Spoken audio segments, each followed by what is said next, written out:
Naam, nitakuwa sijatenda haki ikiwa nitakosa kabisa kuwaletea kile ambacho tulikusanya na kuweza kukiivisha kwa ajili ya kuweza kukuletea msikilizaji na mtazamaji wa Kwetu News 24. Leo ikiwa ni tariki 12 April mwaka wa 2026. Usikose kusubscribe channel yetu kama kawaida, usikose kucomment ili tujue unatupata ukiwa sehemu gani, lakini pia usikose kushare kwa wengine ili wapate habari hizi kama unavyozipata wewe. Jina langu ni Espoir Mukubure. Naam, tuangazie habari kutoka kwenye uwanja wa vita, hususan mashariki mwa Jamhuri ya Demokrasia ya Kongo. Tutakuwepo pia na habari za kitaifa, lakini kwanza kile kinachojiri mashariki mwa nchi ya DRC na habari za vita ni kwamba vikosi vya wanajeshi vya Jamhuri ya Demokrasia ya Kongo FARDC vimeteka kwa mara nyingine tena vijiji 8 vya kimkakati na ngome vikiwemo Kau, Hala na Karombo katika eneo la Jugu toka mikononi mwa waasi wa CRP wanaoshirikiana na M23 pamoja na majeshi ya Rwanda.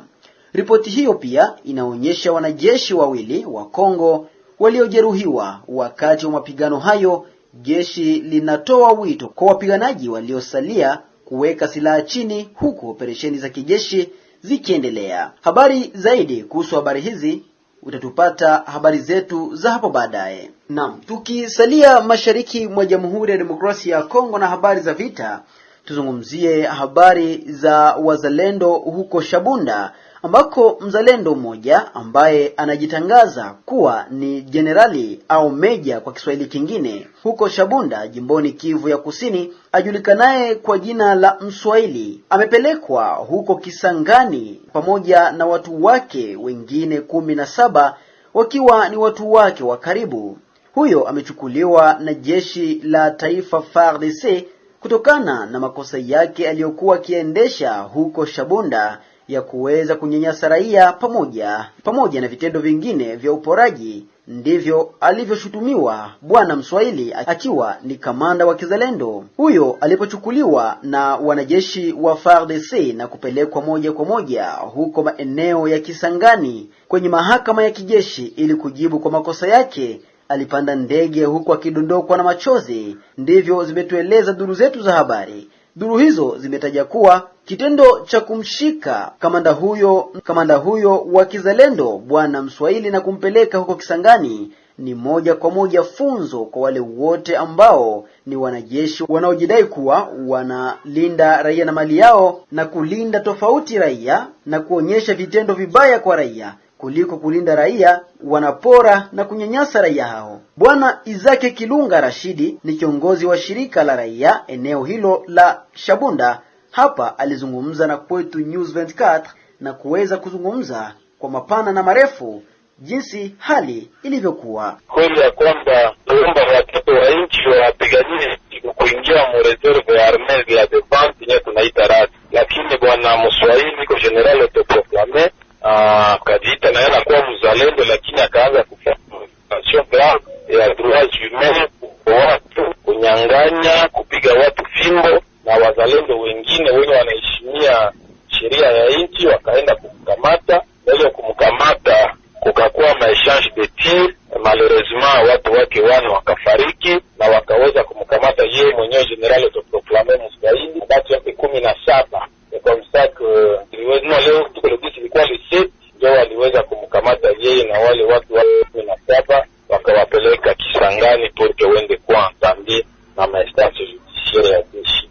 Na kwa upande wenu kama wapeo wa societe civile, je, mnapokea namna gani hatua hiyo ya serikali kupitia jeshi la taifa?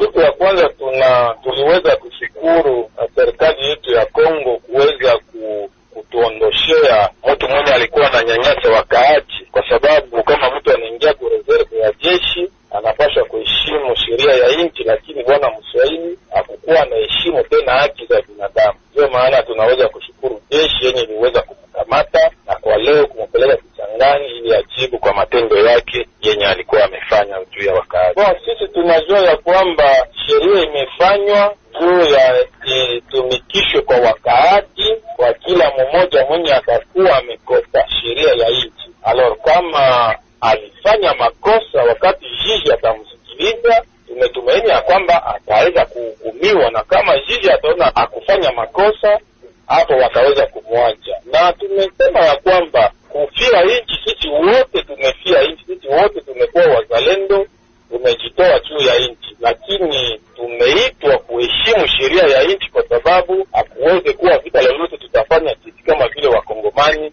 kama hatutakuwa tumeheshimu haki ya binadamu. Kupelekwa kwa kamanda huyo wa kizalendo huko Kisangani kwa ajili ya hukumu, je, mnawaza inaweza kuwa mfano bora kwa wasenyere degere wengine ambao wanajimekomporte, wanafanya maexaction grave katika eneo mbalimbali za Sud Kivu? Ndio, hiyo itakuwa message kubwa, kwa sababu hata hapa petu pa Shabunda tumekuwa na wengine wazalendo wenye na wao wakuwa wanafurana vitendo vile vitendo vilikuwa vinawafurahisha, na tumetumaini ya kwamba hata kwa province yetu nzima imekuwa mfano ya kusema ya kwamba unapojitoa kupigania nchi, jambo kubwa ni kuheshimu haki ya binadamu. Usipoheshimu haki ya binadamu, hakika instance judiciaire ya Kongo au international ya kukufuatilia, kwa sababu violation ya droits humains haziruhusiwi hata mtu mmoja kuzifanya kwa Kongo wala ulimwenguni. Kwa hiyo inaevolue vizuri kidogo, kwa sababu mbele mambo yalikuwa mabaya zaidi sana, lakini kwa leo tumeona mambo imesogea vizuri, japokuwa kumekuwa wamoja wenye wanaendelea kutia vizuizi, kuomba pesa. Tumaini ya kwamba avec l'etat hiyo situation itaevolue vizuri zaidi. Message yetu ya kwanza mimi mheshimiwa Urusi alisema ya kwamba haiko kitu kuingia kuzalendo, sio jambo la kujituvea bali. Mzalendo halali ni yule mwenye ameenda kupigania nchi na anajielekeza kwa shida vita. Mzalendo yoyote mwenye ataendelea kubakia kwenye masite menye kunyanyasa wakaaji, Miginini, Mangele, barabarani amefanya mabariere kunyanyasa watu, hakika basi wanakuwa wa souverain primaire, na tumeomba wazalendo, wakaaji na viongozi wote wa nchi tujikazi sisi wote kuheshimu haki ya binadamu, kwa sababu hakuna nchi yenye inaweza kuendelea kama ya binadamu haiheshimike kwa viongozi na kwa wakaaji wenye wanakuwa na hili parcelle ya pouvoir kwa nchi yetu ya Kongo. Naam, tuzungumzie habari za kitaifa, msikilizaji na mtazamaji wetu.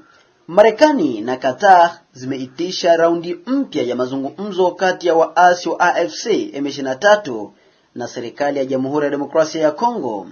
Mazungumzo yaliyopangwa kufanyika katikati ya mwezi huu huko Uswisi. Hii ni kwa mujibu wa kituo cha utafiti nchini Kongo CRG. Awali mazungumzo haya yalikuwa yamepangwa kufanyika mjini Doha, lakini yamehamishwa kutokana na mzozo unaoendelea kwenye nchi za Guba. Mazungumzo haya yanaenda kufanyika huku licha ya kusitishwa mapigano baina ya pande hizo kufuatia makubaliano ya Doha ya Novemba 15 na kisha yale ya Washington mwezi Disemba. Hatua kidogo tu ndizo zimepigwa. Kati ya masuala 8 yaliyojadiliwa ni mambo mawili pekee ndiyo yalikubaliwa: mpango wa kufuatilia usitishaji mapigano na kubadilishana wafungwa wa kivita, swala la mustakabali wa M23 kurejea kwa wakimbizi na kutenda haki kwa makosa ya kivita yaliyotekelezwa na pande zote yalisalia magumu, Kinshasa na waasi hao wakitofautiana. Katika mzozo huu, Rwanda inatajwa moja kwa moja kuwasaidia waasi hao, ambapo mwezi uliopita Marekani ilitangaza vikwazo vya maafisa wa juu wa jeshi la Rwanda, Washington ikiituhumu Kigali kukiuka kwa makusudi makubaliano yaliyotiliwa saini na Kinshasa, wakati serikali ikitaka waasi hao kuachia miji wanayokalia. M23 kwa upande wake inataka marekebisho ya katiba yatakayotambua mamlaka yake na kutoa uhuru wa kujiongoza kwa majimbo ya Kivu ya Kusini na Kivu Kaskazini. Msikilizaji wa Kwetu News 24, kia hapo mimi sina la ziada. Nikushukuru kwa kuungana nami mwanzo hadi tamati. Hadi wakati mwingine, kwa heri.